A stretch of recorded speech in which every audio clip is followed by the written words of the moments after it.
accomplishments because of the internet. So I was making more money than my parents, especially if you know about Argentina, we have a really bad currency. Like the Argentinian peso is like badly damaged. So I was kind of rich by the time I was like 17. So at that point, my parents that's not were making like, it relatable to people over here. but anybody can do this, for sure.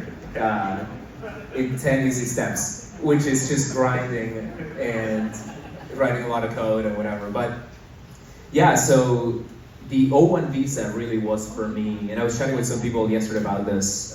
That was for me like, it was monumentally difficult, but also a huge accomplishment, and gave me a lot of freedom to execute. At the time, it's what helped me stay here to build my first startup. Yep.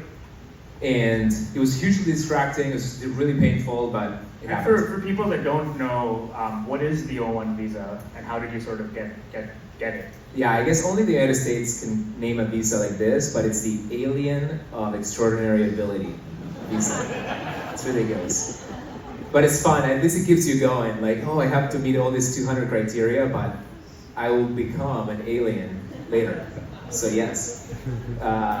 And yeah, I had a lot of criteria, one of which was you've given presentations at different big forums or industry relevant forums, and I was like, oh, I'm giving a lot of talks about software engineering every day. And then letters of recommendation, and then awards, and then being mentioned in mainstream media. And then it kind of became, you know what's interesting about this visa? And maybe this is just me having PTSD. It gave me a roadmap to notoriety in a way. Because it was like, hey, you have to meet all this criteria. I was like, I think I can meet all that criteria. So I went on and met the criteria, which is awesome. Yeah, it's hilarious. I don't know if you know Alex McCall, who runs a company called Theorbit.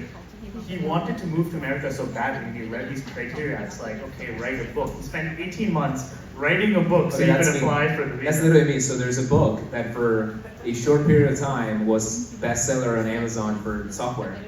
It's called Smashing Node.js, which sounds weird, smashing Node.js. You don't smash a technology, but that book, I wrote it specifically. So Node is this JavaScript technology I was very involved in in the early days. And I was like, simultaneously I held two beliefs. I hate books. Like as a software engineer, I never write a book. I've never read a book. I just Google or shit. Never read a book? I don't think I've ever read a book on software engineering. Oh, okay, when I was a little kid in Argentina, I read a bunch of books because we didn't have good internet and we didn't even have content in Spanish, so it was hard. But today, I just read everything online or I ask ChatGPT or whatever, so. Perfect, all right. But yeah, I wrote the book and that's only one criteria. They make you jump through a lot of hoops. Uncle Sam is a tough man.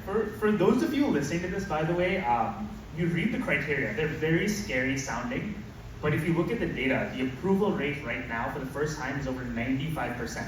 So if you can find a way to somehow fulfill the criteria, most people are getting it right now. Yeah, I don't know if they're gaming it, or I think there's also like a catch-22 to some extent. I know a lot of people that have burnt out, and I mean, it's just so grueling that they were like, yeah, this ain't for me. Like, also America, I have all this like self-evident like data and accomplishments. Why you're making it so hard for me? So it can be so frustrating.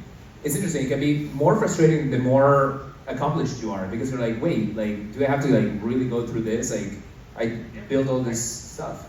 I mean, not an equal amount of stress, but I feel like immigrating to America was, 30-40% the stress of like building a company, which is crazy when you think about it. Have you seen the types of headaches memes? And there's a head that's like completely red, it's like the worst headache. For me, the